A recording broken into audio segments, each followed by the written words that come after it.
நவ கிரகங்களை அறிவோம் ஜோதிட யூடியூப் சேனலுக்கு உங்களை அன்போடு வரவேற்கிறேன்.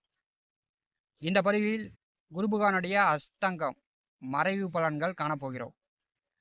முதல்ல சுய ஜாதகத்தில், அதாவது ஒரு ராசி கட்டத்தில் சூரியனும் குருவும் இருக்கக்கூடியவர்களுக்கு ஜாதகத்தில் அஸ்தங்கம் ஆனவர்களுக்கு முதல்ல பலன்கள் பார்க்க போகிறோம். உங்கள் ஜாதகத்தில் குரு அஸ்தங்கமாக இல்லை அப்படின்னா நீங்கள் வீடியோ முன்னாடி தள்ளிவிட்டு ராசி பலன் மட்டும் பார்க்கக்கூடியவர்கள் பார்த்து கொள்ளுங்கள். உங்கள் ஜாதகத்தில் குருபகான் அஸ்தங்கமாக இருந்தால் இந்த வீடியோ கடைசி வரை பாருங்கள், உங்களுக்கு பயனுள்ளதாக இருக்கும். அஸ்தங்கம் என்பது சூரியனுக்கு, அதாவது ராசி கட்டத்தில் சூரியனுக்கு முன்னாடி கிரகம் இருந்து வான்வெளியில் பார்க்கும்போது சூரியன் அஸ்தமனத்துக்கு பிறகு சூரியனுக்கு பின்னாடி இருந்து கிரகம் சூரியனை நெருங்கும். மேற்கே கிரகம் அஸ்தங்கமாகி சூரியனுக்கு பின்வீட்டில் கிழக்கே உதயமாகும். அதாவது சூரியன் உதயமாவதற்கு முன்னாடியே கிழக்க கிரகம் உதயமாகும். அஸ்தங்கம் உதயம். இது உங்களுக்கு புரியல அப்படின்னா வீடியோ மறுபடியும் தள்ளிவிட்டு பாருங்கள். சுய ஜாதகத்தில் குருபகான் அஸ்தங்கம் ஆன ஜாதகர்களுக்கு அவங்களுடைய குடும்பத்தில் வம்சாவளியில் பார்த்தீங்கன்னா 2 பேர் ஒரே நட்சத்திரத்தில் பிறந்தவங்க இருப்பாங்க. அவங்களுடைய குடும்பத்தில், அதாவது குரு நட்சத்திரம், சிம்மராசியில் பார்த்தீங்கன்னா மக நட்சத்திரம் இருக்கிறது. அந்த மக நட்சத்திரத்தில் ஒரு குடும்பத்தில் 2 பேர் பிறப்பாங்க. குருபகானுடைய புனர்பூசம், விசாகம், போரட்டாதியில் ஒரு குடும்பத்தில் 2 பேர் ஒரே நட்சத்திரத்தில் பிறப்பாங்க. அதே மாதிரி சூரிய பகவானுடைய கிருத்திகை, உத்திராட நட்சத்திரத்தில் 2 பேர் ஒரே நட்சத்திரத்தில் பிறப்பாங்க. இது குரு சூரியன் ஒரு ராசி கட்டத்தில் இணைந்து இருக்கக்கூடிய ஜாதகருடைய குடும்பத்தில். குரு அஸ்தங்கமான ஜாதகருடைய குடும்பத்தில் பார்த்தீங்கன்னா குருபகானுடைய பெயரை கொண்டவர்கள் நபர் இருப்பார். அதாவது பொன்னவன், தெய்வ சிகாமணி, இந்த மாதிரி குருபகானுடைய தெய்வ அருள் கொண்ட, தெய்வ பெயரை கொண்ட நபர்கள் இருப்பாங்க. அந்த பெயர் கொண்ட பரம்பரையாக இருக்கும். குரு அஸ்தங்கமான இந்த ஜாதகருடைய பரம்பரையில் தெய்வ காரியங்களில் ஈடுபாடு உடையவர்கள் இருப்பாங்க. அதாவது கோயிலுக்கு பரம்பரையாக வேண்டுதல் வைத்து கோயிலுக்கு மெரமணம் ஓடுறது, தேர் வடம்பிடித்து இழுப்பது, கோவிலுக்கு இவங்களுடைய காணியாசி இருக்கும். குரு அஸ்தங்கமான ஜாதகர்கள் அவங்களுடைய குடும்பத்தில் அரசு உத்தியோகம் பார்க்கக்கூடியவர்கள் இருப்பாங்க. குரு அஸ்தங்கமான குடும்பத்தில் பார்த்தீங்கன்னா ஆசிரியர்கள், ஜோதிடர்கள், பார்த்தீங்கன்னா சன்னியாசியா வீட்டை விட்டு குடும்பத்தை விட்டு காணாமல் போனவர்களும் இருப்பாங்க. பேங்கில் கடன் வாங்கி பல வருட காலம் வட்டி கட்டி கொண்டே இருப்பவர்களும் குரு அஸ்தங்கமான குடும்பத்தில் இருப்பாங்க. குரு அஸ்தங்கமான ஜாதகர்களுடைய குடும்பத்தில் பார்த்தீங்கன்னா புத்திர தோஷம் என்பது இருக்கும். குரு அஸ்தங்கமான ஜாதகன் தன்னுடைய குழந்தைகளுக்கு பார்த்தீங்கன்னா குரு அஸ்தங்கமாச்சுன்னா குருவுடைய காரகம் முதல்ல குழந்தை. தன்னுடைய குழந்தைகளுக்கு தன்னுடைய பங்களிப்பு என்பது ஜாதகனுடைய பங்களிப்பு குறைவாக தான் இருக்கும். தன் குழந்தைகள் மேல் பாசம், பரிவு பெரும்பாலும் காட்ட மாட்டாங்க. தன் குழந்தைகளுக்கு குரு அஸ்தங்கமான ஜாதகனால் உதவி என்பது குறைவாக இருக்கும். குரு அஸ்தங்கமான ஜாதகனுடைய பிள்ளைகளுக்கு சரியான காலகட்டத்தில் சரியான வயதில் திருமணம் செய்ய மாட்டாங்க. அதனால் குரு அஸ்தங்கமான ஜாதகனுடைய பிள்ளைகளுக்கு புத்திர தோஷம், குழந்தை பாக்கியம் தடை தாமதத்தை உண்டாக்கும். அதாவது அப்புறம் பார்த்துக்கலாம் அப்படின்னு பிள்ளைங்க விஷயத்தில் குரு அஸ்தங்கமானவர்கள் காலம் கடத்தி விடுவார்கள். வயது கடந்து திருமணம் செய்து அவங்களுக்கு புத்திர தோஷத்தை இவங்களே ஏற்படுத்தி விடுவார்கள். குரு அஸ்தங்கமான ஜாதகர்கள் நான் மட்டுமே நீதிமானாக இருக்கிறேன், உண்மையாக பேசுகிறேன், நான் மட்டும்தான் நீதியை காப்பாற்றுறேன் அப்படின்னு இவங்கள நினச்சிக்குவாங்க.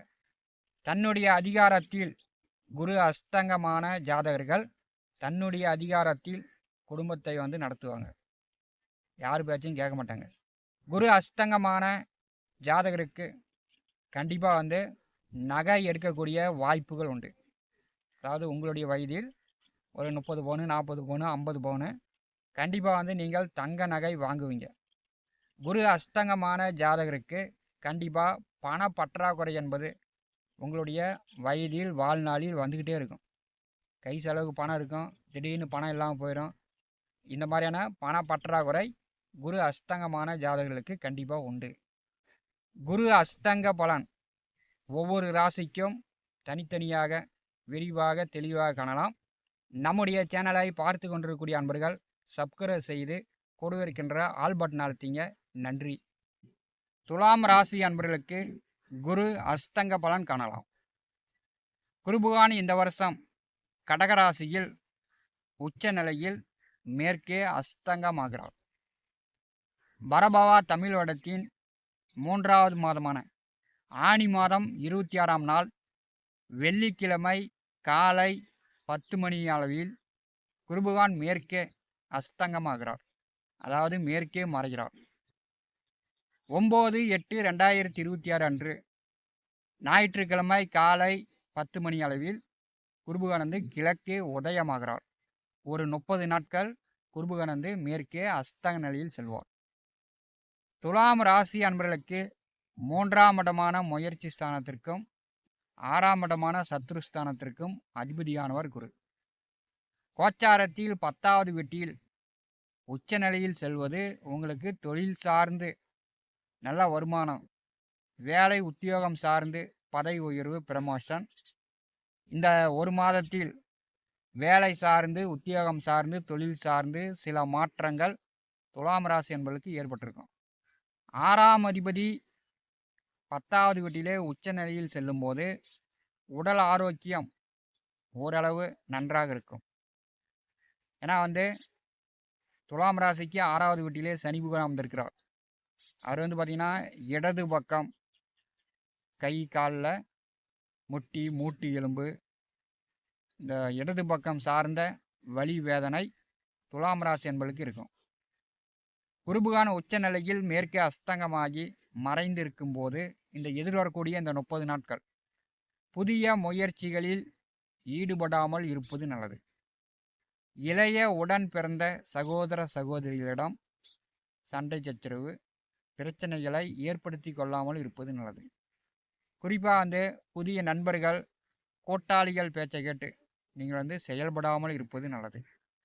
10வது வீட்டிலே குருபகவான் அஸ்தங்க நிலையில் செல்லும்போது ஆன்மீக ஸ்தலங்களுக்கு கண்டிப்பாக சென்று வரலாம். இதுவரை போகாத கோயிலுக்கு சுற்றுலாவோ பாத யாத்திரையோ கிரிவலமோ நீங்கள் வந்து இந்த 30 நாட்களில் உங்களுக்கு பிடிச்ச நாளில் கோயிலுக்கு போய்ட்டுடலாம். குருபகவான் அஸ்தங்க நிலையில் மறைந்து செல்லும்போது வாடகை வீட்டில் குடியிருப்பவர்கள், நிலம் சொத்துக்கள் குத்தகைக்கு எடுத்து ஓட்டி கொண்டிருப்பவர்கள் இந்த காலகட்டத்தில் ஏதோ ஒரு சில பிரச்சனை வரும். வாடகை வீட்டில் இருப்பவர்கள் வேறு இடம் மாறி வேறு வீட்டுக்கு குடிபெயரக்கூடிய சூழ்நிலை வரும். குத்தகைக்கு நிலம் ஓட்டி கொண்டிருப்பவர்கள் குத்தகை ஓனரிடம் ஏதோ பணம் சார்ந்து ஒரு சிலருக்கு பிரச்சனை வரலாம். அந்த நிலத்தை விட்டுட்டு நீங்கள் வேறு நிலம் பார்க்குற மாதிரியான சூழ்நிலை இந்த 30 நாட்களில் ஏற்படுத்துவதற்கு வாய்ப்பு உண்டு. சூரிய பகவான் வந்து குருவை அஸ்தங்கம் செய்யும்போது அப்போ வந்து உங்களுக்கு சூரியன் பலமாக இருப்பார். அப்போ வந்து உங்களுக்கு கர்வம் கொஞ்சம் கூடுதலாக வரும். ஏன்னா வந்து 10லே சூரியன் வரும்போது அதிகாரம் என்பது உங்களுக்கு தானாகவே வரும். அப்போ வந்து அதிகாரம் நீங்கள் வந்து தலைகணம் இல்லாமல் கொஞ்சம் வந்து தாழ்ந்து செல்வது நல்லது. நான் வந்து அப்படிலாம் இருக்க மாட்டேன், ஏறி தான் போவேன், யாருக்கும் தலை வணங்க மாட்டேன் அப்படின்னு இந்த 30 நாட்கள் நீங்கள் வந்து செயல்பட்டிங்கன்னா தேவையில்லாமல் உங்களுக்கு வந்து எதிரிகள் தொல்லை கூடுதலாக வந்துடும். அப்படி இல்லைன்னா கடன் பிரச்சனை கூடுதலாக வந்துடும்.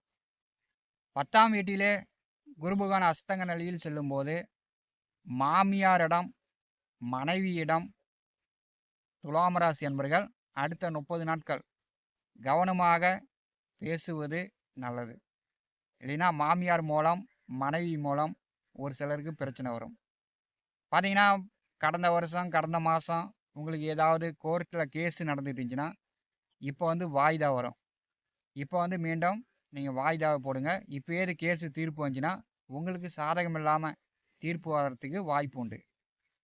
10வது வீட்டிலே குருபுகான அஸ்தங்க நிலையில் செல்லும்போது தொழில் சார்ந்து, வேலை சார்ந்து, உத்தியோகம் சார்ந்து ஒரு சிலருக்கு கருக்குன்னு உங்களுடைய மனசில் ஒரு பயம் ஓடிக்கிட்டே இருக்கும்.